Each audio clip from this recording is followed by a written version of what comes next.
Okay. So previously మనము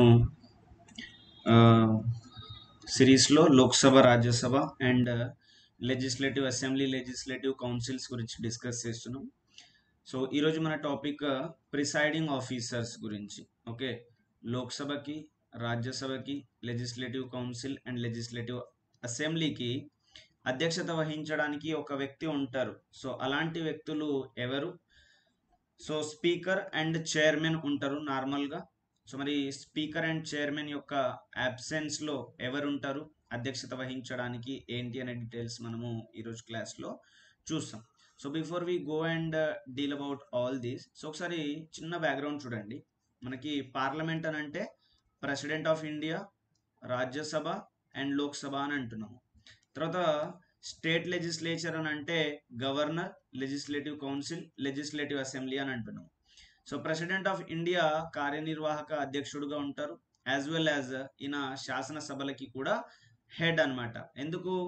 లోక్సభ రాజ్యసభలో pass అయిన బిల్ లేదా ఏదైనా ఒక రెజల్యూషన్, లేకపోతే బడ్జెట్ ప్రొసీజర్ కావచ్చు, ఏదైనా చట్టం కావడం కావచ్చు, రాజ్యాంగ సవరణ బిల్ కావచ్చు, ఏదైనా లోక్సభ రాజ్యసభలో పాస్ అయింది ప్రెసిడెంట్ దగ్గర కూడా పాస్ అవ్వాలి. ఎందుకు అని అంటే he's part and parcel, integral part of the legislature. ఆయన పార్లమెంట్లో అంతర్భాగం. సో అతను సభ్యుడు కాదు, ఇది ఒక పాయింట్ ని నోట్ చేయాలి. So president of India as well as the governor వాళ్ళు సభ్యులు కారు, అంటే శాసనసభలలో వాళ్ళకి సభ్యత్వం లేదు.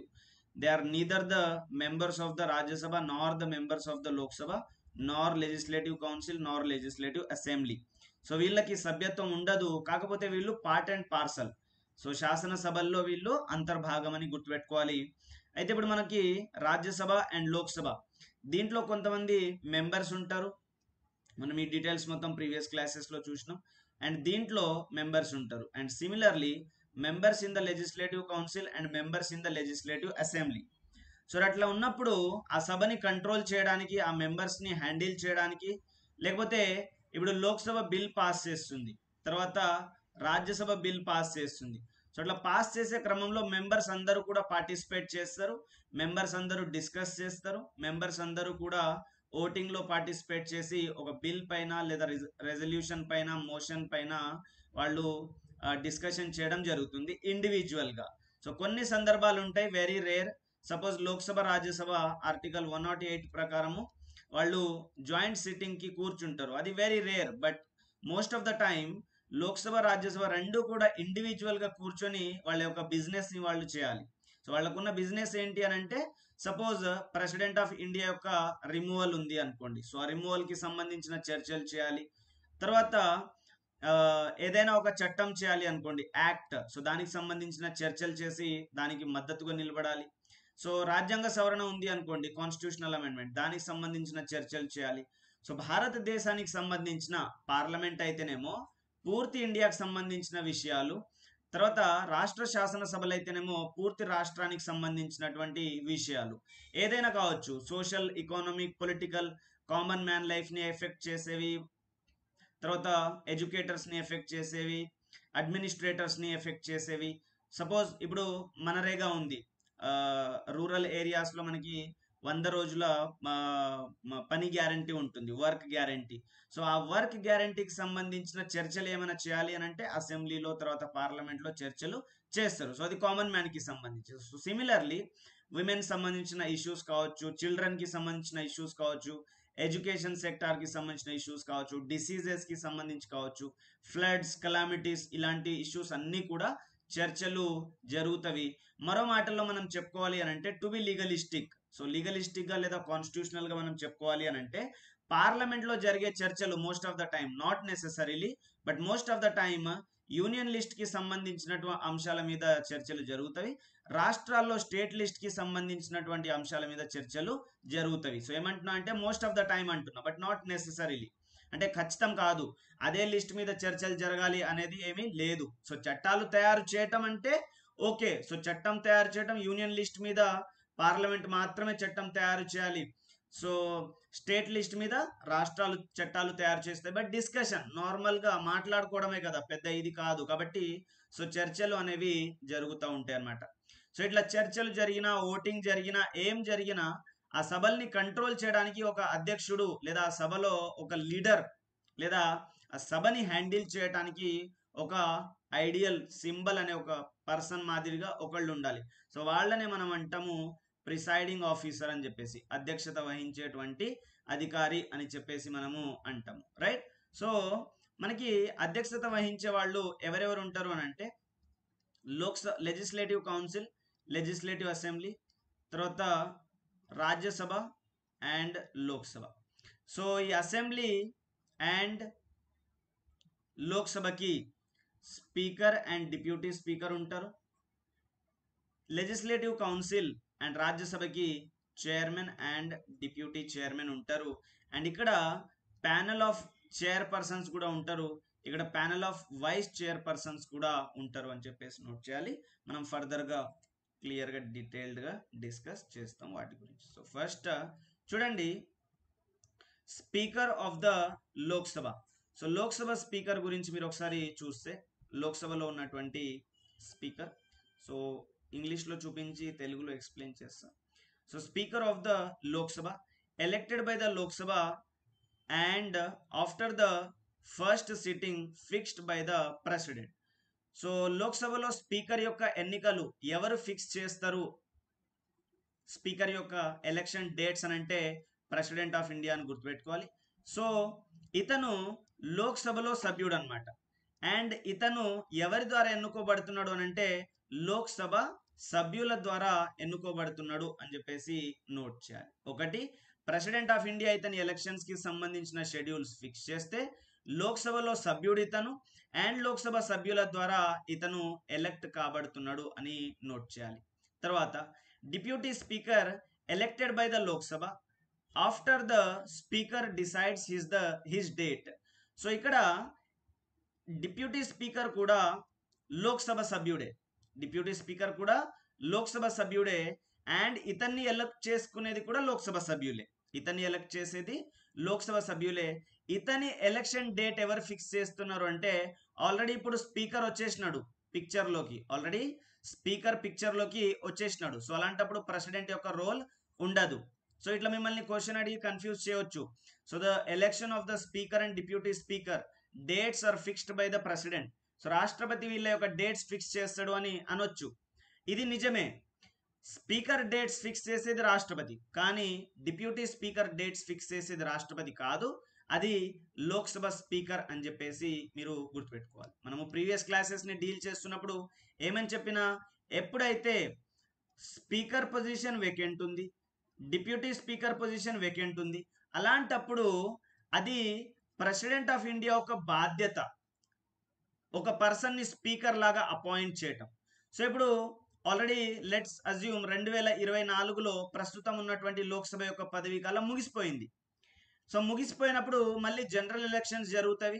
జనరల్ ఎలక్షన్స్ జరిగిన తర్వాత సభ్యులందరూ ఫ్రెష్గా సభలో ఎంటర్ అవుతారు, ఫ్రెష్గా సభలోకి ఎంటర్ అవుతారు.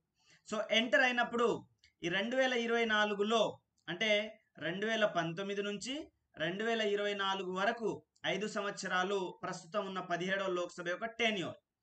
సో దీంట్లో స్పీకర్గా ఓం బిర్లా ఉన్నారు. సో ఓం బిర్లా ఇంకా రిజైన్ చేయరు అనమాట. ఎప్పుడు రిజైన్ చేస్తారు ఆయన అంటే, ఇప్పుడు జనరల్ ఎలక్షన్స్ జరుగుతున్నవి, రెండో ఫేజ్ ఎలక్షన్స్ అయిపోయినవి. సో సక్సెస్ఫుల్గా అన్ని ఫేజెస్ అయిపోయిన తర్వాత ఫైనల్గా ఎలక్టెడ్ క్యాండిడేట్ సభలోకి ఎంటర్ అయిన వెంటనే ఆయన రెసిగ్నేషన్ ఇస్తాడు. ఆయన రెసిగ్నేషన్ ఇచ్చిన వెంటనే ఇప్పుడు స్పీకర్ అండ్ డిప్యూటీ స్పీకర్ రెండు వేకెంట్ ఉన్నాయి. సో ఆఫ్ కోర్స్ ప్రస్తుతం అయితే డిప్యూటీ స్పీకర్ పదవే లేదు. అది ఒకవేళ ఉన్నా కానీ జనరల్ ఎలక్షన్స్కి వెళ్ళేటప్పుడు అందరు సభ్యుల మాదిరిగానే డిప్యూటీ స్పీకర్ కూడా రిజైన్ చేస్తాడు. రిజైన్ చేయని ఒకే ఒక్క వ్యక్తి స్పీకర్ అని చెప్పేసి మీరు గుర్తుపెట్టుకోవాలి. అతను ఎప్పుడు రిజైన్ చేస్తాడు అంటే జనరల్ ఎలక్షన్స్ కంప్లీట్ అయ్యి, జనరల్ ఎలక్షన్స్ అయిన తర్వాత సభ్యులందరూ సభలో కూర్చోడానికి వచ్చినప్పుడు, వాళ్ళు ఎప్పుడైతే సభలో ఫస్ట్ సిట్టింగ్కి ఎంటర్ అవుతారో అప్పుడు ఈయన రెసిగ్నేషన్ ఇస్తే ఇప్పుడు రెండు పొజిషన్స్ కూడా వెకెంట్ ఉన్నాయి. అట్లా వెకెంట్ ఉన్నప్పుడు ఇప్పుడు ప్రెసిడెంట్ ఆఫ్ ఇండియా యొక్క బాధ్యత ఒక వ్యక్తిని అపాయింట్ చేయాలి యాజ్ అ స్పీకర్. బట్ మనకి రాజ్యాంగం ఏం చెప్తుంది? Speaker shall be elected, speaker shall be elected by the Lok Sabha Lok Sabha ద్వారా స్పీకర్ పొజిషన్ ఎలెక్ట్ కాబడాలి. సో లోక్సభ ఎలెక్ట్ చేయాలంటే అర్థం ఏంటి? లోక్సభలో ఉన్నటువంటి మెంబర్స్ ఎలెక్ట్ చేయాలి. మెంబర్స్ ఎలెక్ట్ చేయాలంటే ఫస్ట్ వాళ్ళు మెంబర్స్ గా మారాలి. మెంబర్స్ గా మారాలంటే వాళ్ళు ఓత్ తీసుకోవాలి. సో ఓత్ తీసుకున్న తర్వాత వీళ్ళు మెంబర్స్ అవుతారు. తర్వాత స్పీకర్ ని ఎన్నుకోవడానికి వీళ్ళకి అర్హత ఉంటుందన్నమాట. సో మీన్ వైల్ వీళ్ళ ప్రాసెస్ మరి అప్పటి వరకు ఏం జరుగుతుంది అని అంటే, ఇప్పుడు ప్రెసిడెంట్ ఆఫ్ ఇండియా వచ్చేసి ప్రోటెమ్ స్పీకర్ ని అపాయింట్ చేస్తాడు. ఈ ప్రోటెమ్ స్పీకర్ ఏం చేస్తాడంటే అందరి యొక్క ఓత్ తీసుకుంటాడు. అందరి యొక్క ఓత్ తీసుకుంటాడు. సో నిన్న మనం ఏమనుకున్నాము? మెంబర్స్ ఆఫ్ ద లోక్సభ లేదా రాజ్యసభ యొక్క ప్రమాణ స్వీకారాలు ప్రెసిడెంట్ ఆఫ్ ఇండియా లేదా అతని ద్వారా అపాయింట్ అయినటువంటి వ్యక్తి తీసుకోవాలి అని చెప్పేసి అనుకున్నాం. సో ప్రెసిడెంట్ అందరి ఓత్ తీసుకోవడం ఇంపాసిబుల్ కాబట్టి ప్రోటెమ్ స్పీకర్ ని అపాయింట్ చేస్తాడు. ప్రోటెమ్ స్పీకర్ ఓత్ తీసుకున్న తర్వాత అందరు సభ్యులు అవుతారు. అండ్ నౌ ప్రెసిడెంట్ ఎలక్షన్ కి డేట్ ఫిక్స్ చేస్తారు. ఇప్పుడు మెంబర్స్ అందరూ ఓట్ వేస్తారు. అప్పుడు స్పీకర్ ఎలక్షన్ అవుతుంది. ప్రోటెమ్ స్పీకర్ దిగిపోతారు. స్పీకర్ చైర్లోకి వస్తారు. వచ్చిన తర్వాత స్పీకర్ డిప్యూటీ స్పీకర్ యొక్క ఎలక్షన్స్ కోసం డేట్ ని ఫిక్స్ చేస్తారు. సో మీరు కామన్ పాయింట్ ఇక్కడ గుర్తుపెట్టుకోవాల్సింది ఏంటి అని అంటే, జనరల్ ఎలక్షన్స్ అయిపోయిన తర్వాత లోక్సభలో ఉన్నటువంటి సభ్యులు ఎవరైతే ఉన్నారో, లోక్సభలో ఉన్న సభ్యుల్లో ఇద్దరు, ఒకళ్ళు స్పీకర్ గా ఇంకొకళ్ళు డిప్యూటీ స్పీకర్ గా ఆ సభ్యుల ద్వారానే ఎన్నుకోబడతారు అని చెప్పేసి మీరు నోట్ చేయాలన్నమాట. ఓకే, ఆ లోక్సభ సభ్యుల ద్వారానే స్పీకర్ అండ్ డిప్యూటీ స్పీకర్ ఇద్దరు కూడా ఎలెక్ట్ చేయబడతారు అని చెప్పేసి నోట్ చేయాలి. Then chairman of the Rajya Sabha. So రాజ్యసభకి చైర్మన్ ఉంటారు. సో చైర్మన్ విషయంలో చూడండి, రాజ్యసభకి చైర్మన్ వైస్ ప్రెసిడెంట్ ఉంటాడు. సో ఇతను ఎక్స్ అఫీషియో కెపాసిటీలో, కాబట్టి ఇతను సభ్యుడు కాదు. Point is clear. ఇతను రాజ్యసభకి సభ్యుడు కాదు. యాజ్ వెల్ యాజ్ రాజ్యసభ సభ్యులు ఈయనని ఎలెక్ట్ చేసుకునే పనిలో లేరు. రాజ్యసభ సభ్యులు ఈయనని ఎలెక్ట్ చేసుకునే పనిలో లేరు. 2 పాయింట్స్ క్లియర్ ఇక్కడ. ఓకే, తర్వాత deputy speaker elected by the Rajya Sabha and he is a member of the Rajya Sabha. So deputy chairman. So deputy chairman ని చూస్తే అతను రాజ్యసభ సభ్యుడు మరియు రాజ్యసభ సభ్యుల ద్వారా ఎలెక్ట్ కాబడిన వ్యక్తి అన్నమాట. ఒకసారి panel of vice chairpersons of the రాజ్యసభని చూస్తే, సో లోక్సభకి ప్యానెల్ ఆఫ్ చైర్పర్సన్స్ ఉంటారు, రాజ్యసభకి ప్యానెల్ ఆఫ్ వైస్ చైర్పర్సన్స్ ఉంటారు. ఓకే, సో లోక్సభకి ప్యానెల్ ఆఫ్ చైర్పర్సన్స్ అండ్ రాజ్యసభకి ప్యానెల్ ఆఫ్ వైస్ చైర్పర్సన్స్ ఉంటారు అని చెప్పేసి నోట్ చేయండి. ఓకే, ఇక్కడ మరి ఈ ప్యానెల్ ఆఫ్ వైస్ చైర్పర్సన్స్ ని, అంటే ప్యానెల్ అని అంటే కొంతమంది అని అర్థం. ఓకే, సో వైస్ చైర్ అని అంటే ఉప అధ్యక్షులు. చైర్మన్ కూడా లేనప్పుడు, డిప్యూటీ చైర్మన్ కూడా లేనప్పుడు అని అంటే ఇక్కడ మీరు 2 పాయింట్స్ మీద మళ్ళీ ఫోకస్ చేసుకోవాల్సి ఉంటుంది. ఒకటి absence and vacancy. Absence and vacant, ఈ 2 పాయింట్స్ మీద కూడా మీరు ఫోకస్ చేసుకోవాలి. మనం ఫర్దర్ గా చూద్దాం. సో మరి panel of vice chairpersons of the Rajya Sabha. So రాజ్యసభకి వైస్ చైర్పర్సన్స్ ని ఎవరు నామినేట్ చేస్తారు అంటే చైర్మన్ నామినేట్ చేస్తారు from amongst the members. So వీళ్ళు కూడా రాజ్యసభలో సభ్యులే. అదే మాదిరిగా panel of chairpersons. Okay, panel of chairpersons ఎక్కడ ఉంటారు అన్న లోక్సభలో ఉంటారు. మరి వీళ్ళని ఎవరు అపాయింట్ చేస్తారు అని అంటే వీళ్ళని ఎవరు నామినేట్ చేస్తారు అంటే స్పీకర్. సో వీళ్ళు ఎక్కడికి చెందిన వాళ్ళు అని అంటే లోక్సభలో సభ్యులు. రైట్. సో మొత్తానికి మీరు ఇక్కడ చూడాల్సింది, స్పీకర్ అయినా, డిప్యూటీ స్పీకర్ అయినా, చైర్మన్ అయినా, డిప్యూటీ చైర్మన్ అయినా, panel of chairpersons, panel of vice chairpersons, వీళ్ళందరూ కూడా ఆ సంబంధించిన సభకి చెందిన వాళ్ళు అనే ఒక పాయింట్ మీరు నోట్ చేయాలి. Except the chairman. Except the chairman of the Rajya Sabha. Rajya Sabha chairman కాకుండా మిగిలిన వాళ్ళందరూ కూడా సభలో సభ్యత్వం ఉన్నవాళ్ళు. వాళ్ళు ఏ సభలో సభ్యత్వం ఉందో ఆ సభకి సంబంధించిన అధికారాన్ని వారు చేపడతారు. సో లోక్సభలో సభ్యత్వం ఉంది, లోక్సభ స్పీకర్ గా. లోక్సభలో సభ్యత్వం ఉంది, లోక్సభ డిప్యూటీ స్పీకర్ గా. రాజ్యసభలో సభ్యత్వం ఉంది, రాజ్యసభకి ప్యానెల్ ఆఫ్ వైస్ చైర్పర్సన్స్ గా. లోక్సభలో సభ్యత్వం ఉంది, ప్యానెల్ ఆఫ్ చైర్పర్సన్స్ గా ఉంటారన్నమాట. రైట్. సో ఈ విధంగా మీరు గుర్తు చేయాలి. సో వన్స్ ఇంకొక పాయింట్ గుర్తుపెట్టుకోవాల్సింది ఏంటి అని అంటే, speaker, deputy speaker and deputy chairman వీళ్ళు మాత్రమే ఎలెక్టెడ్. ఎట్లా within the house, okay, within the house వీళ్ళు elected. Panel of chairpersons and vice chairpersons ఆ సభ అధ్యక్షుల ద్వారా నామినేట్ చేయబడ్డారు అనే ఒక పాయింట్ ని కూడా మీరు నోట్ చేయాలి. అంటే ఏంటి, స్పీకర్ నామినేట్ చేస్తున్నారు ప్యానల్ ఆఫ్ చైర్పర్సన్స్ ని, తర్వాత చైర్మన్ నామినేట్ చేస్తున్నారు panel of deputy or panel of vice chairpersons ని అని చెప్పేసి నోట్ చేయాలి. సో మరి ఇట్లా ఆఫీస్లోకి వచ్చిన వాళ్ళు ఎప్పుడు వీళ్ళు ఆఫీస్ని వదిలేస్తారు అని అంటే, so they vacate office if they cease to be member and resign removed. ఒకటి సభ్యత్వం కోల్పోయినప్పుడు, లేదా రాజీనామా చేసినప్పుడు, లేదా తొలగించబడినప్పుడు. సో ఈ సభ్యత్వం కోల్పోవడం అనే వర్డ్ ఎవరెవరికి వర్తిస్తుంది అని అంటే, స్పీకర్కి వర్తిస్తుంది, డిప్యూటీ స్పీకర్కి వర్తిస్తుంది, చైర్మన్కి వర్తించదు, డిప్యూటీ చైర్మన్కి వర్తిస్తుంది, and panel of chairpersons and panel of vice చైర్పర్సన్స్కి కూడా వర్తిస్తుంది. ఎందుకు అని అంటే, వీళ్ళు ఆఫీస్కి ఎంటర్ అవ్వడానికి కండిషన్ సభలో సభ్యత్వం ఉండడం. ఆఫీస్కి ఎంటర్ అవ్వడానికి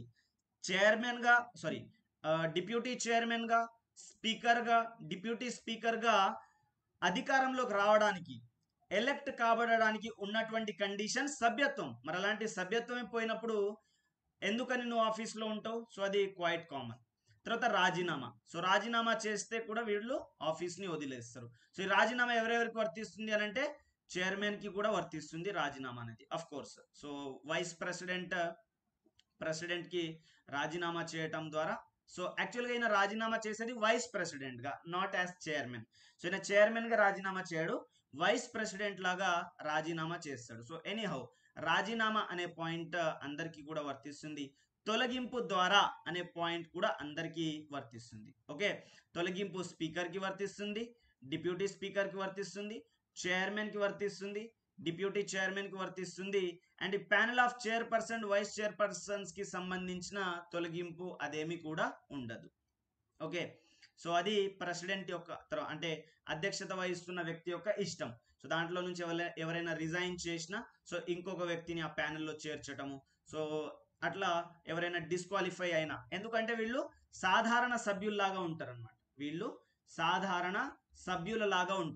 సో ఒకవేళ వీళ్ళని డిస్క్వాలిఫై చేస్తే ప్రెసిడెంట్ డిసైడ్ చేస్తాడు, లేదా యాంటీ డిఫెక్షన్ లా ప్రకారం అయితే స్పీకర్ ఆర్ ద చైర్మన్ అంటే ప్రిసైడింగ్ అధికారి డిసైడ్ చేస్తాడు అనమాట. Right, so removed by the Lok Sabha. తర్వాత వైస్ ప్రెసిడెంట్ యొక్క రిమూవల్ మాత్రం రాజ్యసభ స్పెషల్ మెజారిటీ తోటి and Lok Sabha agreement. Rajya Sabha special majority తోటి, లోక్సభ అగ్రిమెంట్ అంటే సింపుల్ మెజారిటీ. ఓకే, సో రెండు కలిస్తేనే వైస్ ప్రెసిడెంట్ యొక్క రిమూవల్ జరుగుతుంది అనమాట. వీళ్ళది మాత్రం నార్మల్గా వాళ్ళు ఏ సభలో ఉంటే ఆ సభనే వాళ్ళని తొలగిస్తుంది. సో దీని అర్థం ఏంటి, సపోజ్ ఇప్పుడు ఓం బిర్లా స్పీకర్గా ఉన్నారు, సో ఇతన్ని స్పీకర్గా తొలగించేస్తే ఇతను సాధారణ సభ్యుడుగా కూర్చుంటాడు. సో మళ్ళీ సభ్యులందరూ కలిసి ఇంకొక వ్యక్తిని స్పీకర్గా ఎన్నిక చేసుకుంటారు అనమాట. రైట్, తర్వాత మరి ఎప్పటి వరకు కంటిన్యూ అవుతారు అని అంటే, స్పీకర్ ఆఫీస్ మళ్ళీ న్యూలీ ఎలెక్టెడ్ లోక్సభ వరకు నడుస్తుంది అనమాట. స్పీకర్ ఆఫీస్ మళ్ళీ న్యూలీ ఎలెక్టెడ్ లోక్సభ వరకు ఉంటుంది. అంటే దీని అర్థం ఏంటి, ఈయనకు ఒక్క ఆయనకి ఎక్సెప్షన్ ఉంటుంది.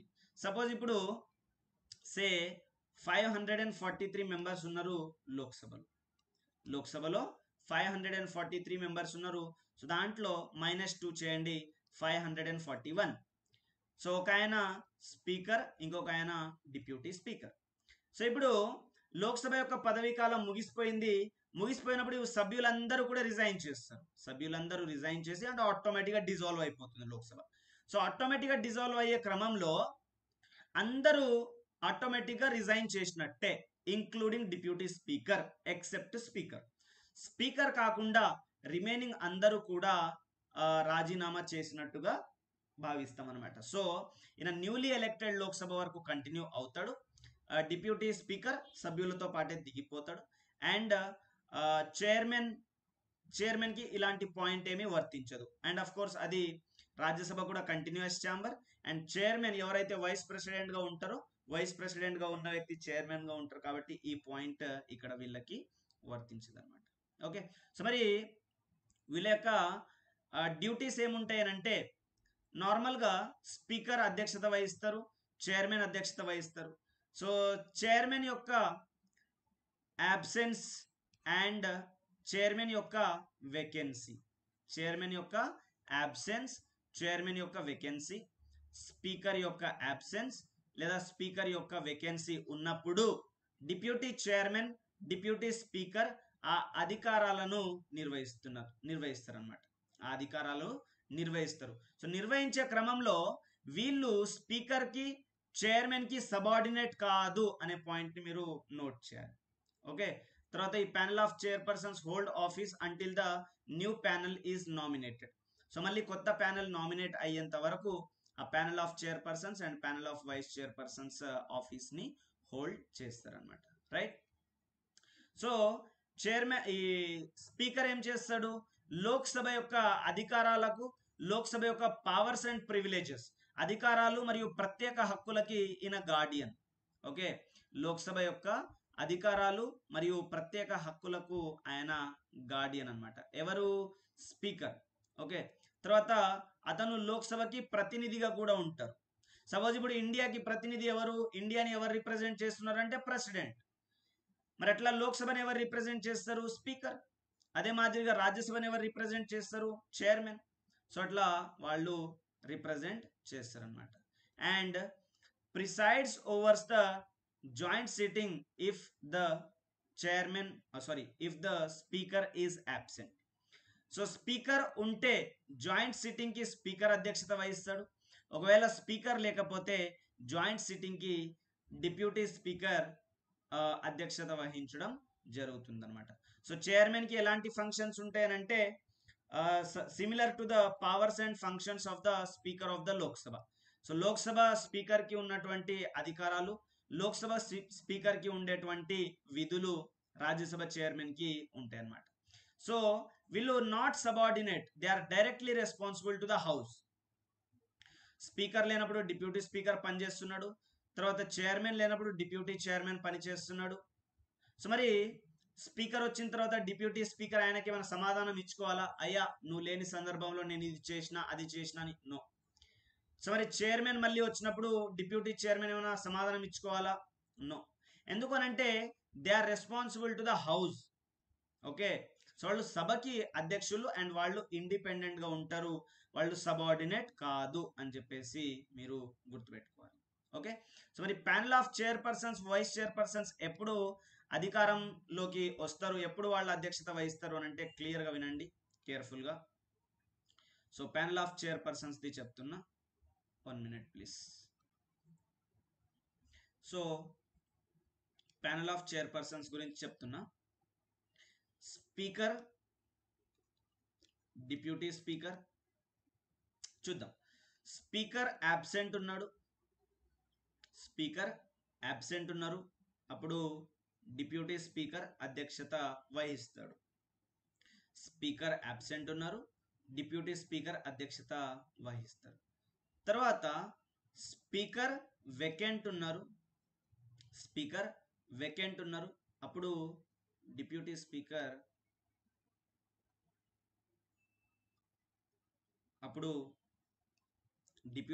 అధ్యక్షత వహిస్తాడు. ఓకే, తర్వాత డిప్యూటీ స్పీకర్ అబ్సెంట్ ఉన్నారు, అప్పుడు ప్యానల్ ఆఫ్ చైర్పర్సన్స్ లో నుంచి ఒకళ్ళు అధ్యక్షత వహిస్తారు. డిప్యూటీ స్పీకర్ అబ్సెన్స్ ఉన్నారు, ప్యానల్ ఆఫ్ వైస్ చైర్పర్సన్స్ లో నుంచి ఒకళ్ళు అధ్యక్షత వహిస్తారు. సో ఇంకొక సినారియో చూడండి. ప్యానల్ ఆఫ్ చైర్పర్సన్స్, ఒకవేళ ప్యానల్ ఆఫ్ చైర్పర్సన్స్ కూడా అబ్సెంట్ ఉన్నారు, అప్పుడు సభలో ఉన్న సభ్యులు నిర్ణయిస్తారు, సభ నిర్ణయిస్తుంది అధ్యక్షత వహించేటువంటి వ్యక్తి. క్లియర్గా వినాలి కేర్ఫుల్గా. స్పీకర్ అబ్సెంట్ ఉంటే డిప్యూటీ స్పీకర్ అధ్యక్షత వహిస్తాడు. ఒకవేళ వేకెంట్ ఉంటే డిప్యూటీ స్పీకర్ అధ్యక్షత వహిస్తాడు. తర్వాత ఒకవేళ డిప్యూటీ స్పీకర్ కూడా అబ్సెంట్ ఉంటే ప్యానల్ ఆఫ్ చైర్పర్సన్స్లో నుంచి ఒకళ్ళు అధ్యక్షత వహిస్తారు.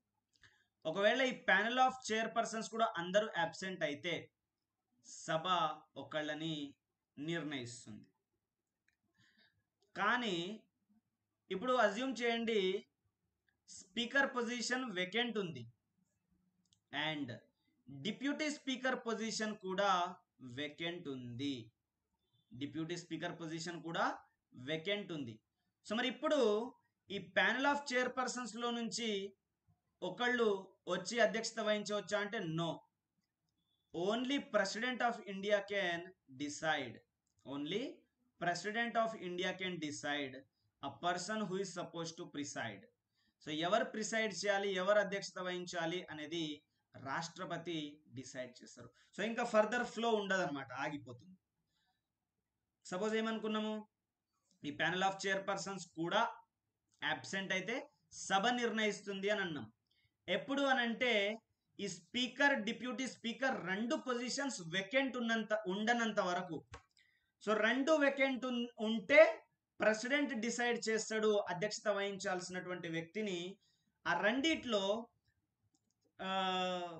డిప్యూటీ స్పీకర్ పొజిషన్ అబ్సెన్స్ ఉంటే అప్పుడు ప్యానల్ ఆఫ్ చైర్పర్సన్స్, అది కూడా అబ్సెన్స్ ఉంటే అప్పుడు సభ డిసైడ్ చేస్తుంది ఎవరు అధ్యక్షత వహించాలి అని చెప్పేసి. ఓకే, సో మళ్ళీ ఒకసారి క్లియర్గా చూడండి. స్పీకర్ అబ్సెంట్ ఉంటే డిప్యూటీ స్పీకర్కి అధికారం వస్తుంది.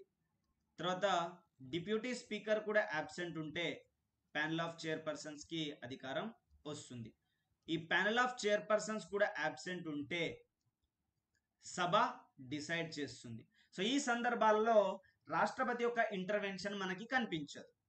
రాష్ట్రపతి ఇంటర్వెన్షన్ ఎప్పుడు కనిపిస్తుంది అని అంటే స్పీకర్ ఆల్రెడీ వేకెంట్ ఉన్నాడు అండ్ డిప్యూటీ స్పీకర్ కూడా వేకెంట్ ఉన్నాడు. అలాంటప్పుడు ప్యానల్ ఆఫ్ చైర్పర్సన్స్కి అధికారం రాదు అండ్ ఇంకా నెక్స్ట్ సభ డిసైడ్ చేసే క్వశ్చన్ అసలే ఉండదు. ఓకే, సో రెండు పొజిషన్స్ కూడా వేకెంట్ ఉంటే కేవలం president of India can decide ఎవరు అధ్యక్షత వహించాలి అని చెప్పేసి ఉంటుంది, right. So the final decision makers in the parliamentary matters.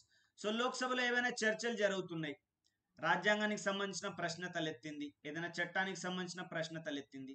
So అలాంటప్పుడు ఆయన చెప్పింది ఫైనల్ అన్నమాట. ఓకే, ఆయన చెప్పింది అంటే స్పీకర్ అయితే స్పీకర్, చైర్మన్ అయితే చైర్మన్, సో వాళ్ళు చెప్పింది ఫైనల్ అవుతుంది అన్నమాట, రైట్.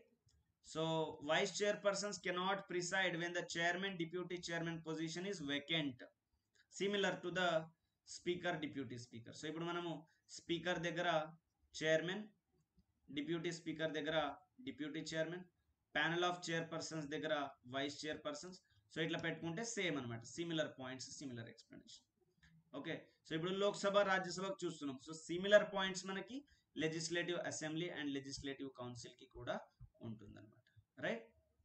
తర్వాత మరి వీళ్ళకి అధికారం ఎక్కడి నుంచి వస్తుంది అని అంటే ఒకటి రాజ్యాంగం నుంచి, లోక్సభ రూల్స్ ఉంటవి, మరియు పార్లమెంటరీ కన్వెన్షన్స్, పార్లమెంటరీ సాంప్రదాయాలన్నీ కూడా ఉంటాయి అన్నమాట. అయితే ఒకటి చూడండి, స్పీకర్ అధ్యక్షత వహిస్తున్నప్పుడు లేదా స్పీకర్ డైలీ డ్యూటీ అటెండ్ అవుతున్నప్పుడు, సిమిలర్లీ చైర్మన్ అధ్యక్షత వహిస్తున్నప్పుడు అండ్ చైర్మన్ డైలీ డ్యూటీ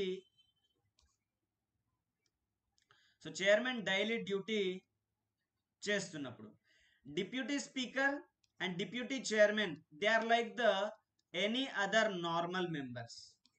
ఇతర సాధారణ సభ్యుల లాగానే వాళ్ళు కూడా సభలో కూర్చుంటారు. ఎప్పుడు స్పీకర్ డైలీ అటెండ్ అవుతున్నప్పుడు, చైర్మన్ డైలీ అటెండ్ అవుతున్నప్పుడు, స్పీకర్ అతని బాధ్యతలు అతను చైర్లో కూర్చుని నిర్వహిస్తున్నప్పుడు, చైర్మన్ అతని బాధ్యతలు అతను చైర్లో కూర్చుని నిర్వహిస్తున్నప్పుడు, మరి డిప్యూటీ స్పీకర్ డిప్యూటీ చైర్మన్ ఏం చేస్తారు అని అంటే నార్మల్గా like any other common member, ఇతర సభ్యుల్లాగానే వాళ్ళు కూడా సభలో కూర్చుంటారు. అయితే మనకి లోక్సభలో కొన్ని కమిటీస్ ఉంటాయి, రాజ్యసభలో కమిటీస్ ఉంటాయి. ఎప్పుడైతే ఆ కమిటీస్కి మెంబర్స్ని, లోక్సభ కమిటీస్ అయితే స్పీకర్ నామినేట్ చేస్తాడు మెంబర్స్ని, రాజ్యసభ కమిటీస్ అయితే చైర్మన్ నామినేట్ చేస్తారు. సో అట్లాంటి కమిటీకి ఒకవేళ deputy chairman and deputy speaker అట్లాంటి కమిటీస్కి సభ్యులుగా నామినేట్ చేయబడితే they become chairman to the committee automatically. So వాళ్ళు అట్లాంటి కమిటీస్కి ఆటోమేటిక్గా చైర్మన్గా అవుతారు అని చెప్పేసి మీరు గుర్తుపెట్టుకోవాలి. So chairman unlike the speaker is not a member of the house but also cannot vote initially, he can vote in the case of the tie. So దీని అర్థం ఏంటి అంటే ఒకసారి చూడండి. So like the chairman entitled to the regular salary allowances fixed by the parliament and charged on the consolidated fund of India. Okay, so ఈ పాయింట్ని చూడండి. So వీళ్ళ సాలరీస్ అండ్ అలవెన్సెస్, జీతభత్యాలు ఎట్లా వస్తాయి వీళ్ళకు అని అంటే, సో దీంట్లో కన్సాలిడేటెడ్ ఫండ్ ఆఫ్ ఇండియా మీద చార్జ్డ్ ఎక్స్పెండిచర్ ఉంటుంది అండ్ మేడ్ ఎక్స్పెండిచర్ అని రెండు ఉంటాయి అన్నమాట. దీన్ని మీరు నోట్ చేయండి, మనం ఫర్దర్గా కన్సాలిడేటెడ్ ఫండ్ గురించి డిస్కస్ చేసినప్పుడు చూద్దాం. మనం ప్రీవియస్ క్లాసెస్లో కూడా చూసినాం. సో చార్జ్ ఫండ్స్ అని అంటే లోక్సభ యొక్క అప్రూవల్ అవసరం లేదు, పార్లమెంటరీ అప్రూవల్ అనేది అవసరం లేదు.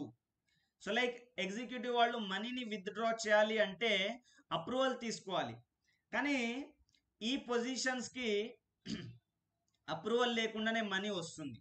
సో అప్రూవల్ అంటే అర్థం ఏంటి? Some sort of control. So మరి ఇట్లాంటి పొజిషన్స్ మీద కంట్రోల్ ఉండడం అనేది రాజ్యాంగానికి కొంచెం ఘాతకం అనమాట. So that can hinder upon the independence of the authority. ఎందుకు? సపోజ్ ఇప్పుడు లోక్సభ స్పీకర్ ఉన్నాడు, సో స్పీకర్ సరిగా పనిచేయట్లేడు అని చెప్పేసి వీళ్ళు డబ్బులు అప్రూవ్ చేయకపోవడం అవకాశం ఉంది. సో వీళ్ళు అప్రూవ్ చేయరు అనే భయంతో స్పీకర్ కొంచెం వాళ్ళకి ఫేవర్గా పనిచేసే అవకాశం ఉంది. కాబట్టి వాళ్ళ యొక్క పీరియాడిక్ అప్రూవల్ తోటి అవసరం లేకుండా చార్జ్ ఫండ్ ఉంటుందన్నమాట. మొత్తం Lok Sabha speaker and deputy speaker, Rajya Sabha chairman and deputy చైర్మన్కి చార్జ్డ్ ఫండ్ మీద మనీ అనేది రావడం జరుగుతుంది అని చెప్పేసి గుర్తుపెట్టుకోండి. సో ఇక్కడ ఓటింగ్ రైట్ గురించి అంటున్నాడు. అయితే ఇక్కడ ఎవరైనా అధ్యక్షత వహిస్తున్నారు. కేస్ 1 అజ్యూమ్ మనం లోక్సభ తీసుకుంటే స్పీకర్. సో స్పీకర్ అధ్యక్షత వహిస్తున్నప్పుడు ఏం జరిగింది? ఒక బిల్ తీసుకొచ్చినారు. సో బిల్ తీసుకొచ్చిన తర్వాత చర్చ జరిగిన తర్వాత ఆ బిల్ ఓటింగ్కి వెళ్తుంది. ఓటింగ్కి వెళ్ళినప్పుడు 50 మంది దానికి ఫేవర్గా, 50% దానికి ఫేవర్గా, 50% దానికి అగెన్స్ట్గా ఓటు వేసినారు. సో ఇప్పుడు డెడ్ లాక్ వచ్చింది అనమాట, టై. సో ఇక్కడ డెడ్ లాక్ వచ్చినప్పుడు మరి అది అటు జరగదు ఇటు జరగదు, దాన్ని ఎట్లా ఒకట్లా సాల్వ్ చేయాలి కదా. సో ఇప్పుడు మనకి ఇంకొక సభ్యుడు కావాలి. ఆ సభ్యుడు ఎవరు అంటే అధ్యక్షత వహిస్తున్న వ్యక్తి సభ్యుడు అనమాట. సో ఇప్పుడు ఈయనకి ఆ టైని బ్రేక్ చేసేటువంటి ఓటింగ్ రైట్ ఉంటుంది. దాన్ని మనము క్యాస్టింగ్ ఓట్ అని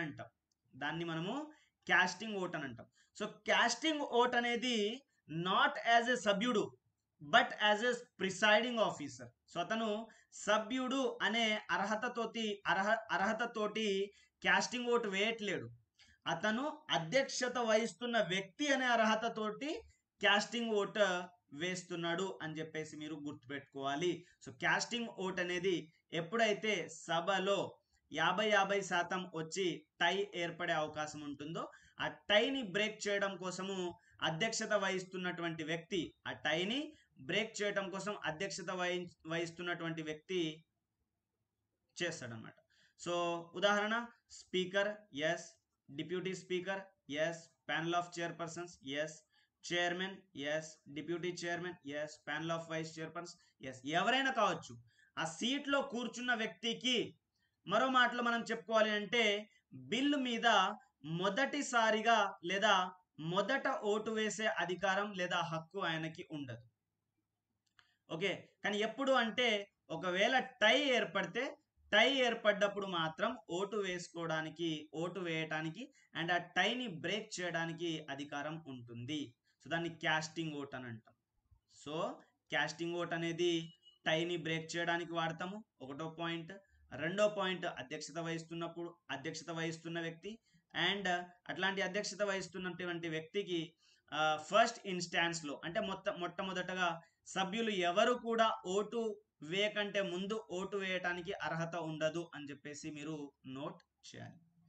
అయితే ఇదే పాయింట్ని ఆ ప్రిసైడింగ్ ఆఫీసర్ అధ్యక్షత వహిస్తున్న వ్యక్తి యొక్క రిమూవల్ తొలగించినప్పుడు ఒకసారి చూస్తే, సపోజ్ సే స్పీకర్ యొక్క తొలగింపు, తర్వాత డిప్యూటీ స్పీకర్ యొక్క తొలగింపు, చైర్మన్ యొక్క తొలగింపు అండ్ డిప్యూటీ చైర్మన్ యొక్క తొలగింపు. సో ఇలా తొలగింపు సమయంలో ఓటు ఎవరెవరు వేయవచ్చు? ఎవరికైనా ఐడియా ఉందా? రెస్పాండ్ అవ్వండి. తొలగింపు సమయంలో speaker, deputy speaker, chairman, deputy chairman లో ఎంతమంది వాళ్ళ తొలగింపు రెజల్యూషన్ మీద ఓటు వేయవచ్చు, ఎంతమంది ఓటు వేయకూడదు? ఎవరైనా రెస్పాండ్ అవ్వండి. టెర్మినేట్ జరుగుతున్నప్పుడు ఆ స్పీకర్ కు ఓటు వేసే అధికారం ఉండదు. ఓకే, ఇంకా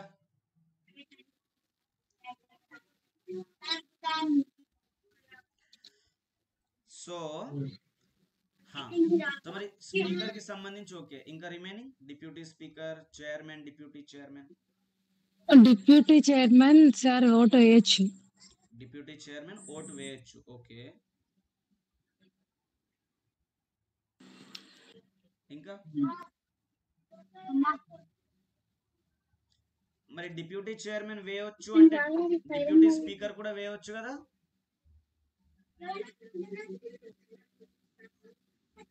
అంతే కదా?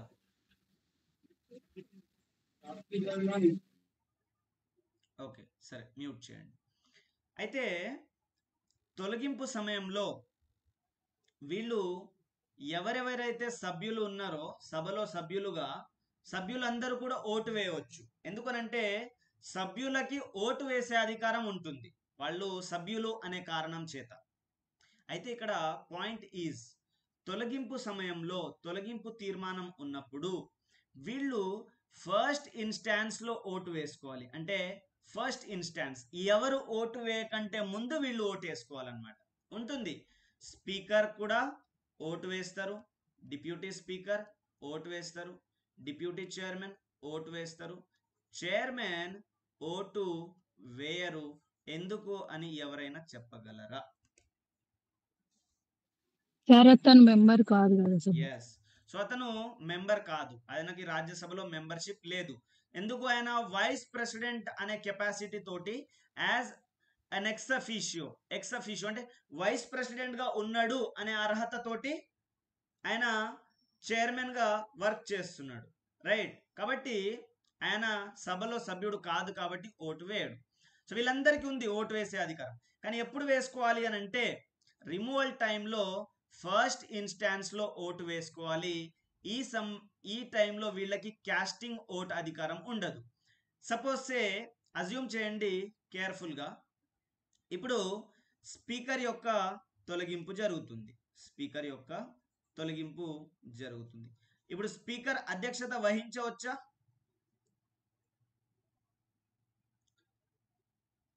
స్పీకర్ తొలగింపు కోసం ప్రాసెస్ నడుస్తుంది, అప్పుడు స్పీకర్ అధ్యక్షత వహించవచ్చా?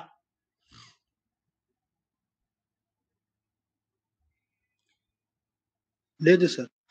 అండ్ డిప్యూటీ స్పీకర్ ఉన్నారు, సో స్పీకర్ అధ్యక్షత వహించకూడదు కాబట్టి డిప్యూటీ స్పీకర్ అధ్యక్షత వహిస్తాడు. ఇప్పుడు డిప్యూటీ స్పీకర్ అధ్యక్షత వహిస్తారు. సో నౌ అజ్యూమ్ స్పీకర్ తొలగింపులో స్పీకర్ని తొలగిస్తున్నారు. సో సే 100 మంది అటెండ్ అయినారో అనుకోండి, 100 మందిలో ఫస్ట్ ఓటు వేసుకోవాలి స్పీకర్. ఏమని వేసుకుంటాడు అని అంటే ఆయన ఇష్టం, ఆయన ఏమనుకుంటే దాని గురించి. సో ఓట్లు రెండు ఉంటవి నార్మల్గా. ఒకటి తొలగింపుకి ఎస్ చెప్పేవాళ్ళు, తొలగింపుకి నో చెప్పేవాళ్ళు. సో ఒకవేళ స్పీకర్ తను ఆ పదవిలో కొనసాగాలి అనుకుంటే ఎస్ సైడ్ ఓటు వేసుకుంటాడు, పదవిలో కొనసాగను అనుకుంటే నో సైడ్ ఓటు వేసుకుంటాడు. అండ్ ఇప్పుడు ఈ స్పీకర్ పదవిలో ఉండాలి అని అనుకునే వాళ్ళు ఎస్ సైడ్ ఓటు వేస్తారు, పదవిలో ఉండకూడదు అనుకునే వాళ్ళు నో సైడ్ ఓటు వేస్తారు. Okay, so point number 1, speaker can vote. Point number 2, but in the first instance only, మొదటి ప్రయత్నంలో మాత్రమే ఓటు వేస్తారు. అండ్ ఇప్పుడు చెప్పండి, క్యాస్టింగ్ ఓట్ సపోజ్ సే ఒకవేళ ఇక్కడ 50% వచ్చింది, ఇక్కడ 50% వచ్చింది. అట్లాంటప్పుడు స్పీకర్ కాస్టింగ్ ఓట్ని వేయవచ్చా? చెప్పు కరెక్టే. ఇది మ్యూట్ వేయవచ్చు సార్. వేయవచ్చు. ఎట్లా, ఎందుకు వేస్తాడు? ఆల్రెడీ చెప్పిన, ఆల్రెడీ ఒకసారి ఈయన ఓటు వేసుకున్నాడు సభ్యులు. సరే చెప్పు. డిసైడింగ్ ఓట్ సార్ అది. Deciding vote. డిసైడింగ్ ఓట్ ఎవరు వేయాలి? Deputy speaker. స్పీకర్ వేస్తారు సార్. స్పీకర్ వేస్తాడా? Deputy speaker. సో ఇక్కడ ఈయనది రిమూవల్ అవుతున్నప్పుడు ఈయన అధ్యక్షత వహించాడు కదా. ఎవరైతే అధ్యక్షత వహిస్తున్నారో వాళ్ళు మాత్రమే ఓటు వేస్తారు, రైట్? సో ఇక్కడ అధ్యక్షత ఎవరు వహిస్తున్నారు? ప్రెసెంట్ మనం తీసుకున్న ఎగ్జాంపుల్ ద్వారా డిప్యూటీ స్పీకర్. సో కాబట్టి డిప్యూటీ స్పీకర్ హూసో ఎవర్, ఎవరైనా కావచ్చు, ఆ చైర్లో ఎవరు కూర్చుంటే వాళ్ళకి కాస్టింగ్ ఓట్ వస్తుంది, వాళ్ళకి డిసైడింగ్ ఓట్ వస్తుంది, వాళ్ళకి టై బ్రేకింగ్ ఓట్ వస్తుంది, రైట్? సో రిమూవల్ టైంలో అది స్పీకర్ అయినా డిప్యూటీ స్పీకర్ అయినా మొట్టమొదటి ఇన్స్టాన్స్లో ఓటు వేసుకోవాలి. అండ్ వాళ్ళు అధ్యక్షత వహించరు,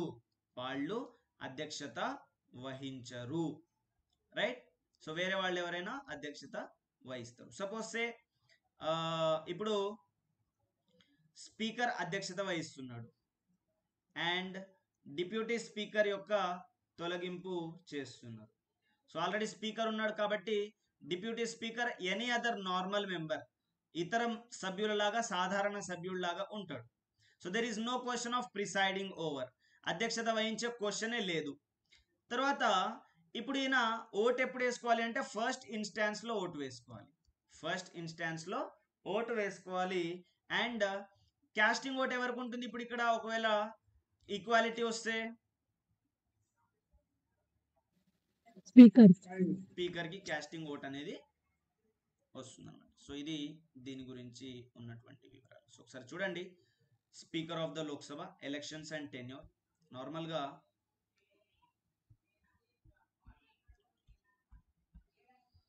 సో సాధారణంగా మొదటి సిట్టింగ్లో లోక్సభ సభ్యులచే ఎన్నుకోబడి సో రాష్ట్రపతి నిర్ణయించిన తేదీ ప్రకారము ఎన్నిక జరుగుతుందన్నమాట.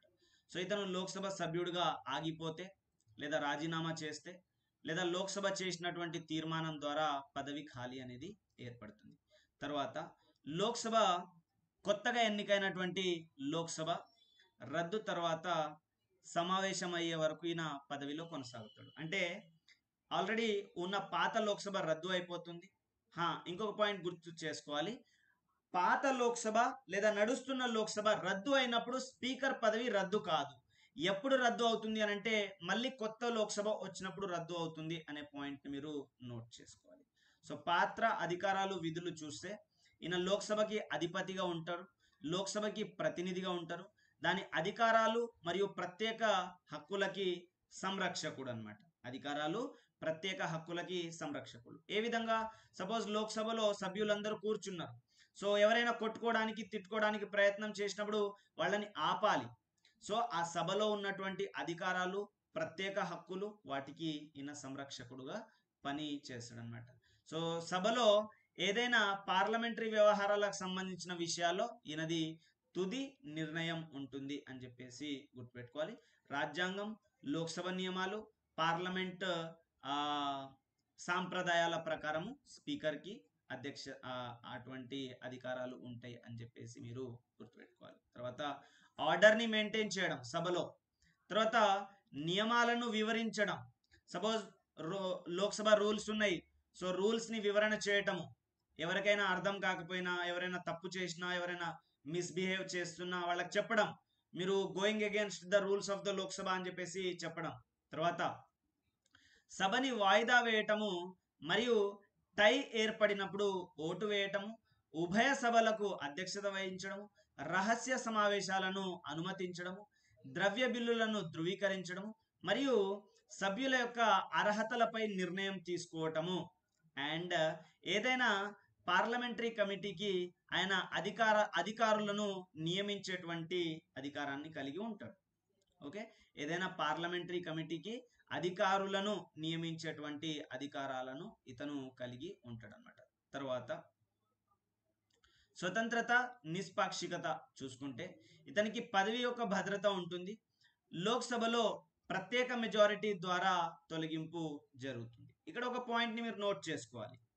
స్పీకర్, డిప్యూటీ స్పీకర్, తర్వాత deputy chairman and chairman, Lok Sabha, Rajya Sabha కావచ్చు, లెజిస్లేటివ్ అసెంబ్లీ, కౌన్సిల్ కావచ్చు. Okay, say Lok Sabha, legislative assembly, legislative council and Rajya Sabha. వీళ్ళ తొలగింపు కోసం వాడినటువంటి పదం ఏంటి రాజ్యాంగంలో అని అంటే ఆల్ ద దెన్ మెంబర్స్ అనే పదాన్ని వాడినారు. అంటే they shall be removed by the all the then members అనే వర్డ్ ని వాడినారు. సో ఈ ఆల్ ద దెన్ మెంబర్స్ అంటే ఎఫెక్టివ్ మెజారిటీ అని అర్థం. ఆల్ ద దెన్ మెంబర్ అంటే ఎఫెక్టివ్ మెజారిటీ అని అర్థం. బట్ చాలా పుస్తకాల్లో ప్రత్యేక మెజారిటీ అనే ఉంటుంది. ఒకవేళ మీకు ఆప్షన్లో ఎఫెక్టివ్ మెజారిటీ కనిపిస్తే అది ఆన్సర్ అవుతుంది, లేదా ఆల్ ద దెన్ మెంబర్స్ అనే పదం కనిపిస్తే అది ఆన్సర్ అవుతుంది. అది లేని క్రమంలో ప్రత్యేక మెజారిటీ ఆన్సర్ అవుతుంది అని చెప్పేసి గుర్తుపెట్టుకోవాలి. అది లేని క్రమంలో ప్రత్యేక మెజారిటీ లేదా స్పెషల్ మెజారిటీ అనేది కనిపిస్తుంది. ఓకే, తర్వాత వీళ్ళ యొక్క జీతం కన్సాలిడేటెడ్ ఫండ్ మీద విధించబడుతుంది, అంటే చార్జ్డ్ ఎక్స్పెండిచర్ అని అంటాం. తర్వాత ప్రజలు అంటే సభలో ఉన్నటువంటి ప్రతి చర్య మీద వీళ్ళు ఖచ్చితంగా వాళ్ళ యొక్క కంట్రోల్ అండ్ డైరెక్షన్ ని కలిగి ఉంటారు అని చెప్పేసి గుర్తుపెట్టుకోవాలి. సో వీళ్ళ యొక్క కార్యాచరణ అధికారాలు కోర్టు పరిధిలోకి రావు. సో టై అయిన సందర్భంలో ఓటు వేస్తారు, మొదట్లో ఓటు వేయలేరు. తర్వాత ప్రాధాన్యత క్రమంలో ఉన్నత ర్యాంక్ ఉంటుంది వీళ్ళకి. ఓకే, సో 7వ ర్యాంక్ ఉంటుందన్నమాట ప్రాధాన్యత క్రమంతో, అంటే ఇంక్లూడింగ్ సో ఎవరితోటి along with the chief justice of India తోటి సమానంగా. తర్వాత అందరు మినిస్టర్స్ కంటే కూడా ఇతను అధ్యక్షత వహించే వాళ్ళు. స్పీకర్కి ఎక్కువ ఆర్డర్ ఆఫ్ ప్రెసిడెన్స్ ఉంటుంది అని చెప్పేసి గుర్తుపెట్టుకోవాలి. సో బ్రిటన్లో స్పీకర్ ఏం చేయాలి అని అంటే అతను స్పీకర్గా ఎన్నికైన వెంటనే వాళ్ళ యొక్క పార్టీని రాజీనామా చేయాలి. స్పీకర్గా ఎన్నికైన వెంటనే పార్టీకి రాజీనామా చేయాలి. బట్ ఇండియాలో అలా చేయడానికి అవసరం లేదు అని గుర్తుపెట్టుకోవాలి. తర్వాత లోక్సభకి డిప్యూటీ స్పీకర్ ఉంటారు. సో ఎన్నిక సేమ్, తేదీని స్పీకర్ నిర్ణయిస్తాడు, ఎన్నిక సేమ్ జరుగుతుంది. సభ్యుడుగా ఆగిపోయినా లేదా రాజీనామా చేసినా లోక్సభ తీర్మానం ద్వారా తొలగించబడవచ్చు. తర్వాత ఇతని పాత్ర ఏముంటుంది అంటే ఖాళీ ఉన్నప్పుడు లేదా అబ్సెంట్ ఉన్నప్పుడు స్పీకర్ యొక్క విధులు నిర్వహిస్తాడు. తర్వాత స్పీకర్ యొక్క గైర్హాజరీ సమయంలో అతను అధ్యక్షత వహిస్తాడు. అతను స్పీకర్కి లోబడి ఉండడు, అతను సభకి ప్రత్యక్షంగా బాధ్యత వహిస్తాడు. సో మరో మాటలో మనం చెప్పుకోవాలంటే నార్మల్గా ఈ సభలో కూర్చున్న వ్యక్తి ఏం చేస్తాడు, మీరు కూడా కొన్ని ప్రొసీడింగ్స్ చూసే ఉంటారు. మాట్లాడేటోళ్ళని ఎస్ అనడము, గొడవ చేసేటోళ్ళని నో అనటము, ఆపటము, వాళ్ళకి సరి చెప్పడము, వీళ్ళని సరి చెప్పడము. లేకపోతే ఎవరైనా బిల్ ప్రవేశపెడితే అధ్యక్ష మేము బిల్ ప్రవేశపెట్టాలి అనుకుంటున్నాము అని అంటే so and so person is bill ప్రవేశపెడతాడంట అని సభను అడగడం, సభ వాళ్ళు మద్దతు ఇస్తే ఇతను ఓకే చెప్పడము, అండ్ ఆ బిల్ మీద స్పీచ్ ఇవ్వమని మెంబర్ని అడగటము, అసోసియేటెడ్ మెంబర్ని. స్పీచ్ ఇచ్చిన తర్వాత సభ్యులందరూ ప్రశ్నలు అడగటము, ఆ ప్రశ్నలు త్రూ మళ్ళీ సభ్యులకు అడగడం. సో ఈయన ఒక మధ్యవర్తి లాగా ఉంటాడు, కానీ అంత యాక్చువల్గా ఎక్కువ ఇన్వాల్వ్మెంట్ ఏమీ కూడా ఉండదు. సో ఈయన డైరెక్ట్గా సభకి బాధ్యత వహించుకోవాలి. ఈయన స్పీకర్కి లేదా చైర్మన్కి, సో ఇప్పుడు మనం స్పీకర్ గురించి చూస్తున్నాం కాబట్టి, సో ఆయన స్పీకర్కి లోబడి ఏమీ కూడా ఉండడనమాట, సభకి డైరెక్ట్గా బాధ్యత వహిస్తారు. సో ఒక పార్లమెంటరీ కమిటీకి సభ్యుడుగా నియమించబడితే ఎవరు, డిప్యూటీ స్పీకర్, ఆయన డైరెక్ట్గా చైర్మన్ అవుతాడు అలాంటి కమిటీకి, రైట్. సో ప్రారంభంలో ఓటు వేయలేరు, బట్ టై అయినప్పుడు మాత్రం ఓటు వేస్తారు అని చెప్పేసి గుర్తుపెట్టుకోవాలి. తొలగింపు తీర్మానం పరిశీలనలో ఉన్నప్పుడు అతను అధ్యక్షత వహించలేడు అని చెప్పేసి గుర్తుపెట్టుకోవాలి. కన్సాలిడేటెడ్ ఫండ్ ఆఫ్ ఇండియా మీద డబ్బులు వసూలు చేయబడతవి అని చెప్పేసి ఇది ఒక పాయింట్ని నోట్ చేయాలి. అయితే కామన్గా మీకు తెలుసు speaker, deputy speaker, chairman, deputy chairman యొక్క తొలగింపుకు నోటీస్ ఇవ్వాలి ఎన్ని రోజులు అడ్వాన్స్గా? 14 days. 14 days. సో 14 డేస్కి అడ్వాన్స్ నోటీస్ ఇవ్వాలి. తర్వాత ఆ మోషన్ని అడాప్ట్ చేయడానికి లేదా మోషన్ని సభలో ఇంట్రడ్యూస్ చేయడానికి ఏమైనా రిటర్న్ ఆర్ సభ్యుల యొక్క ఏమైనా రిటర్న్ మద్దతు ఏమైనా అవసరమా? సపోజ్ సే ప్రెసిడెంట్ ఆఫ్ ఇండియాని తొలగించాలి అని అంటే 1/4 మెంబర్స్ పిటిషన్, అంటే ఆ తొలగింపు రెజల్యూషన్ ఏదైతే ఉంటుందో దాని మీద 1/4 మెంబర్స్ సైన్ చేయాలి. ఫస్ట్ సైన్ చేసి 14 డేస్ నోటీస్ ఇచ్చి ఆ తర్వాత అడ్మిట్ చేస్తారు. సో వీళ్ళకి కూడా ఏమైనా ఉందా? 50 మెంబర్స్ లేదు. సో వీళ్ళకి ఏమి కూడా లేదనమాట. వీళ్ళకి ఇట్లా సైన్ చేయాలి సో అనేది ఏమీ లేదు. ఓన్లీ 14 డేస్ నోటీస్ ఇవ్వడం మాత్రము ఉంటుంది అని నోట్ చేసుకోవాలి. ఓకే, తర్వాత ఒకసారి మనము దీని యొక్క చరిత్ర చూస్తే, ఈ స్పీకర్ డిప్యూటీ స్పీకర్ యొక్క చరిత్ర చూస్తే 1919 మాంటేగ్ చేమ్స్ఫర్డ్ రిఫార్మ్స్ ద్వారా మ్యూట్ చేయండి. మాంటేగ్ చేమ్స్ఫర్డ్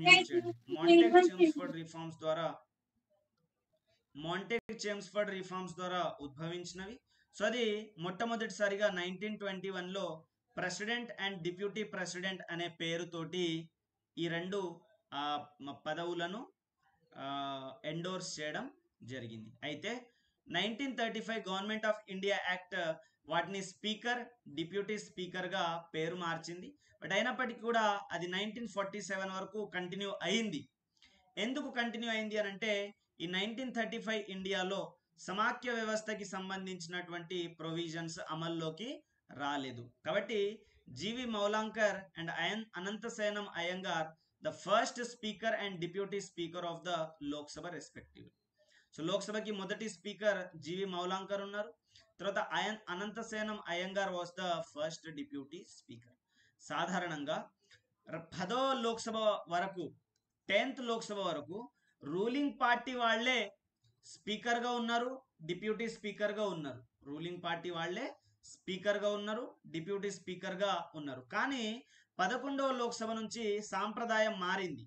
స్పీకర్ పదవి రూలింగ్ పార్టీకి, డిప్యూటీ స్పీకర్ పదవి అపోజిషన్ పార్టీకి ఇవ్వడం జరిగింది. సో ఎందుకు మనం కాన్సెప్ట్ చూస్తే ఒకసారి, స్పీకర్ డిప్యూటీ స్పీకర్ కావడానికి ఏంటి అర్హత? సభ్యుడు అయి ఉంటే చాలు. సభ్యుడు అయి ఉంటే చాలు. సో ఒక సభ్యుడు నిలబడతాడు స్పీకర్గా. సో నిలబడ్డప్పుడు సభ్యులందరూ ఓటు వేయాలి. ఆల్రెడీ రూలింగ్ పార్టీకి మెజారిటీ ఉంటుంది కాబట్టి రూలింగ్ పార్టీ వాళ్ళు వాళ్ళ పార్టీ వాళ్ళని ఎన్నుకుంటారు. దేర్ఫోర్ రూలింగ్ పార్టీకి సంబంధించిన సభ్యులే బోత్ స్పీకర్ అండ్ డిప్యూటీ స్పీకర్గా ఉండే అవకాశం ఉంది, వాళ్ళకే ఓటేస్తారు కాబట్టి. కానీ 11వ లోక్సభ నుంచి స్పీకర్ పదవిని రూలింగ్ పార్టీ వాళ్ళకి, డిప్యూటీ స్పీకర్ పదవిని అపోజిషన్ పార్టీ వాళ్ళకి ఇవ్వటం జరిగింది. ఎవరు ఇవ్వట్లేరు కాకపోతే there are directions. So speaker elections లో రూలింగ్ పార్టీ వాళ్ళు లేదా ఇతర పార్టీ వాళ్ళు ఓటు వేస్తారు, స్పీకర్ని ఎన్నుకుంటారు. సో ఇప్పుడు రూలింగ్ పార్టీ వాళ్ళు చెప్తారనమాట, ఆ deputy speaker some opposition party వాళ్ళు నిలబడుతున్నారు కాబట్టి ఆయనకు ఓటు వేయండి అని చెప్పేసి ఈ రూలింగ్ పార్టీ వాళ్ళు చెప్తే దాంట్లో ఉన్న సభ్యులు డిప్యూటీ స్పీకర్గా అపోజిషన్ మెంబర్స్ లో ఎవరు నిలబడతారో వాళ్ళకి ఓటు వేయటం అనేది జరుగుతుంది అన్నమాట. ఓకే, సో ఇది మనకి డిప్యూటీ స్పీకర్కి ఉన్నటువంటి వివరాలు. ఒకసారి మీరు ప్యానెల్ ఆఫ్ వైస్ చైర్పర్సన్స్ గురించి కూడా చూస్తే సరే. ఇంతవరకు చాలు, మనము రిమైనింగ్ థింగ్స్ క్లాస్లో రేపు మనం డిస్కస్ చేద్దాం. ఓకే, ఏమైనా డౌట్స్ ఉంటే క్విక్గా నోట్ చేయండి. నిన్న క్వశ్చన్కి మనకు ఉన్నటువంటి ఆన్సర్ ఏంటి అని అంటే, ఎవరైనా సరే లోక్సభకి, రాజ్యసభకి, తర్వాత అసెంబ్లీ ఎలక్షన్స్కి నిలబడాలి అనే వ్యక్తి ఓటరుగా ఏదైనా ఒక కాన్స్టిట్యుయెన్సీకి ఉంటే సరిపోతుంది. ఆ పర్టిక్యులర్ కాన్స్టిట్యుయెన్సీకి ఉండాలి అని చెప్పేసి ఏమీ అవసరం లేదనమాట. Suppose as I have said, నిన్న కొంచెం కన్ఫ్యూజ్కి అయింది. సో ఢిల్లీలో ఓటర్గా ఉన్నటువంటి వ్యక్తి ఎక్కడైనా 2 మినిమం 2 కాన్స్టిట్యుయెన్సీస్ నుంచి పోటీ చేయడానికి ఆస్కారం ఉంటుందన్నమాట. ఓకే, సో డొమిసైల్ రిక్వైర్మెంట్ అనేది లేదు. సో విదిన్ ద స్టేట్ ఎక్కడి నుంచైనా పోటీ చేయవచ్చు for the legislative council and legislative assembly, and within the country ఎక్కడి నుంచైనా పోటీ చేయవచ్చు Lok Sabha and Rajya Sabha. Okay, so ఇదొకటి నిన్న క్లాస్కి సంబంధించినటువంటి క్వశ్చన్, దీన్ని నోట్ చేయండి. ఇవాళ ఏమన్నా ఈ పర్టికులర్ టాపిక్లో ఏమైనా క్వశ్చన్ ఉంటే అడగండి, otherwise will close the session. మళ్ళీ చెప్పండి. ప్రోటెం స్పీకర్ ఫంక్షన్స్ లో సార్ లోక్సభ సభ్యులతో ప్రమాణ స్వీకారం చేపిస్తాడు మరియు స్పీకర్ని ఎన్నుకుంటారు కదా. ఇంకొక స్టేట్మెంట్ కాంట్రడిక్షన్ ఏంటిది అంటే స్పీకర్ పదవి రద్దు కాదు, కొత్త స్పీకర్ వచ్చేంత వరకు ఉంటారు కదా. మరి రెండిట్లో నాకు కాంట్రడిక్షన్ అనిపిస్తుంది. ఏంటంటే మరి ఈ ప్రొటెం స్పీకర్ని ఎన్నుకునేటప్పుడు ఈ ఉంటారా స్పీకర్, పాత లోక్సభ స్పీకర్ ఉంటారా? అంటే ఎలక్షన్స్ అయ్యేంత వరకే ఉంటారా? 2024లో రద్దు అయిపోతుంది అనమాట అసెంబ్లీ, అంటే లోక్సభ రద్దు అయిపోయింది ఇప్పుడు సపోజ్. సో రద్దు అయిపోయిన తర్వాత మళ్ళీ మనకి లెట్స్ అజ్యూమ్ జూన్ ఆర్ జూలైలో మళ్ళీ కొత్త లోక్సభ వస్తుంది అనుకుందాం. సో ప్రజెంట్ స్పీకర్ ఉన్నటువంటి వ్యక్తి స్పీకర్గా కంటిన్యూ అవుతారు. ఓకే, లెట్స్ అజ్యూమ్ జూలై 15 అనుకుందాం, రైట్. సో జూలై 15 రోజు సభ్యులందరూ సభలోకి వస్తున్నారు.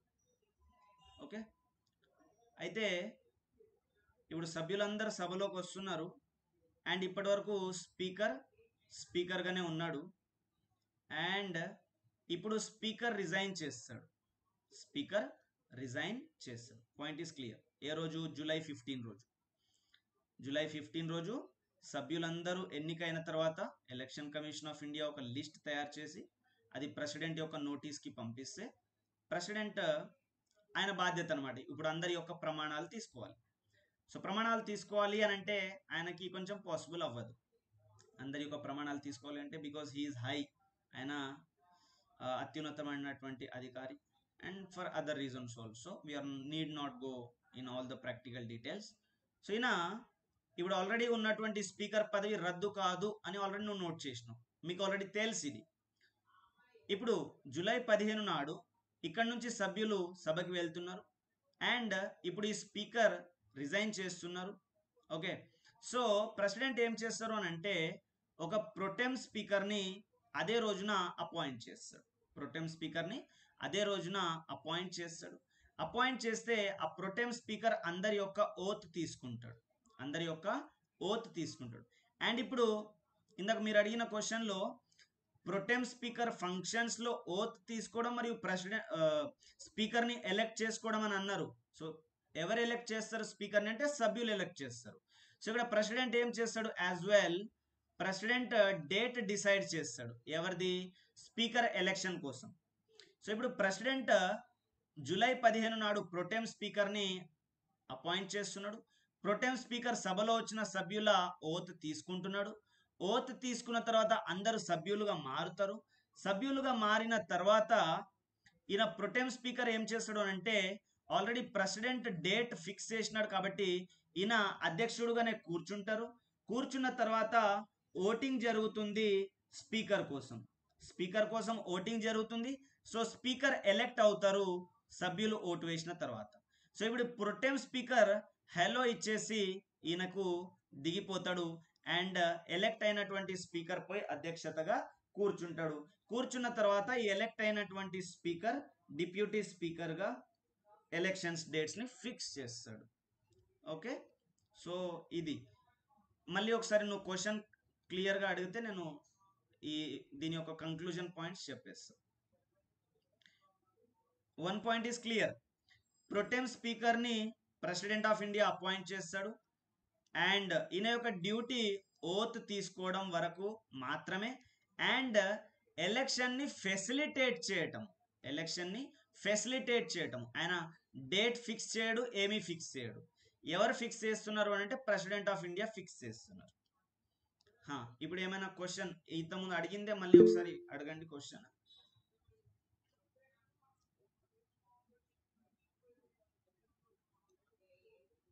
అంటే సార్ నేనా? క్లియర్ ఓకే సార్, క్లియర్ అయింది. క్లియర్ కదా? Thank you, thank you. So ఇంకా ఎవరు అడిగినారు? సపోజ్ ఇప్పుడు మనకి లోక్సభకి ఎలక్షన్స్ జరుగుతున్నాయి.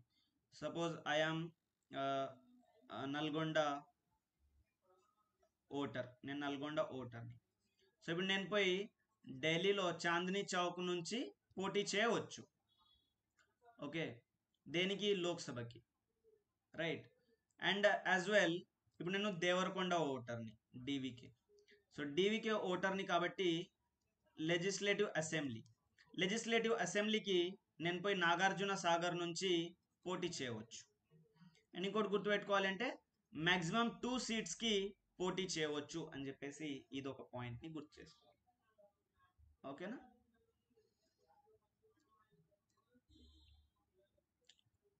So that's all for the class. I assume ఇంకా ఏమీ డౌట్స్ లేవు. So that ending the session, we'll meet in the tomorrow again with the another topic of the parliament. Okay, have a very good time ahead. Bye bye.